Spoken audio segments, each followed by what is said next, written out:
is the most powerful yet dangerous and cruel of human traits. It forces us to defy logic, sometimes at great cost. And other times it guides us through treacherous waters and back into the arms of our loved ones. We cannot live without being in its presence, yet we can die tragically while being draped in it. It truly is a paradox. And yet this is exactly the type of life I have been living, within a paradoxical world. Logic says that my soulmate died 8 months ago.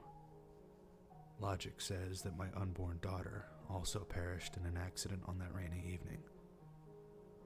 Her name would have been Angela after her mother Angelica. Logic says that it is unhealthy that I have become a drunken recluse since the party that put us on that road and into that electrical pole. And logic definitely says that I was not talking to Angelica on Instant Messenger.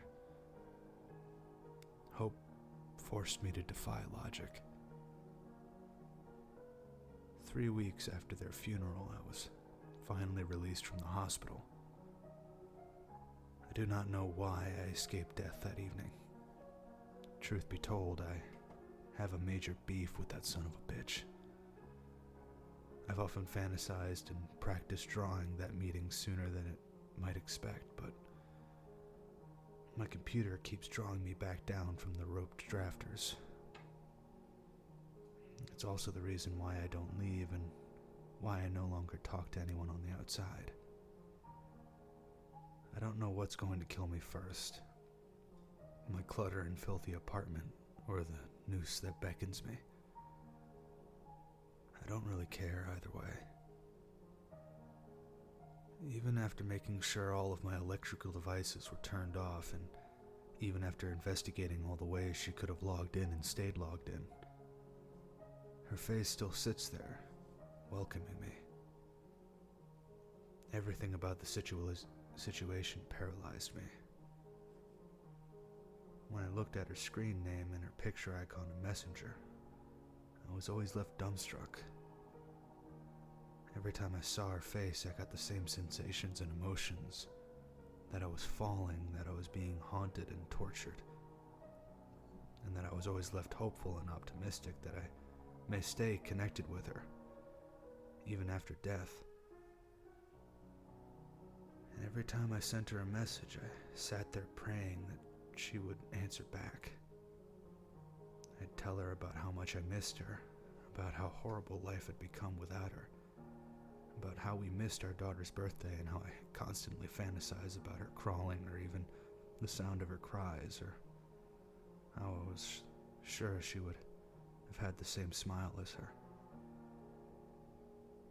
Even in death, she still was my best friend, still my lover. Occasionally she did write back. An A occasionally. My name is Adam. Sometimes small words, as, was, and sometimes just gibberish. She always seemed to send me these hints, these clues to her existence when I was asleep, and especially when the lights were out. I've tried to narrow down her routine, so I adjusted my sleep schedule to try and catch her online.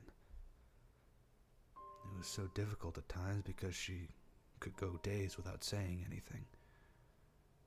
Not even a letter, but I know she was trying so hard to communicate because when she did type to me, I would always hear her move around me. The clutter helped magnify the sound.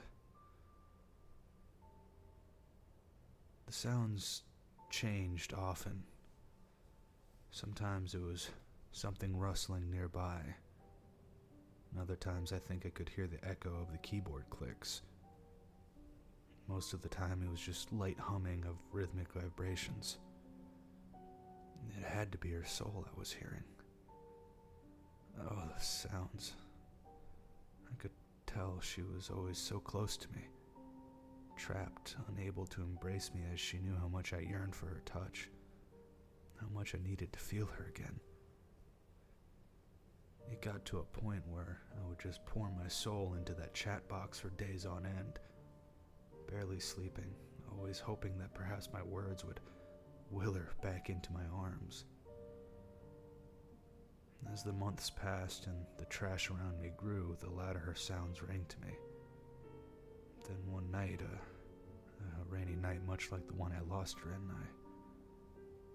I finally found her.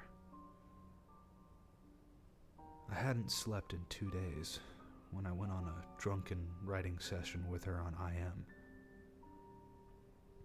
It was one of those sessions where I talked about giving up and wanting to join her wherever she was.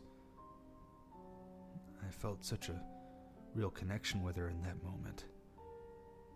I just knew that she was really listening to me this time, and that if I felt if I kept confessing my love to her that night, that I would finally be reconnected with her. I remember the last thing I would ever type to her.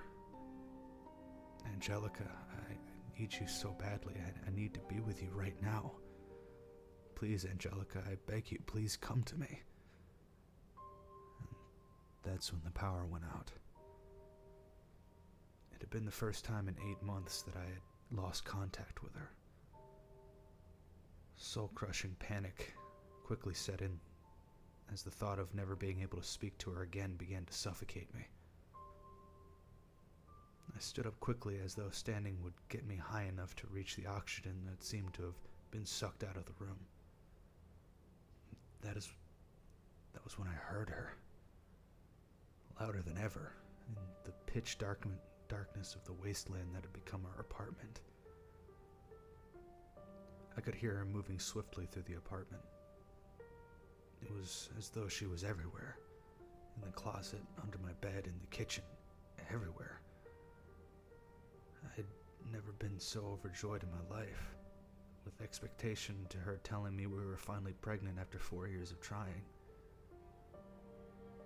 I had finally done it. I thought to myself I had finally willed her back to me. In a frenzy to find her, I stumbled over towers of food, trash, and junk, and abruptly crashed onto the ground, splitting my forehead on something solid.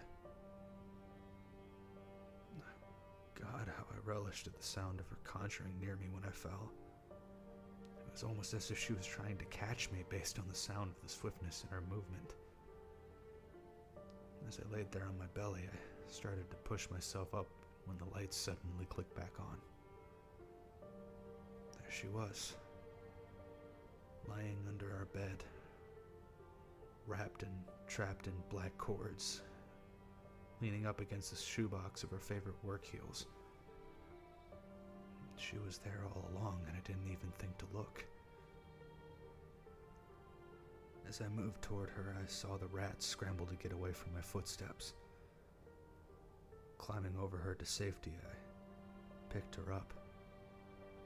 Her work laptop, that is, still plugged in as she left it at the night she died, using the power and Ethernet outlet hidden behind the headboard of our bed.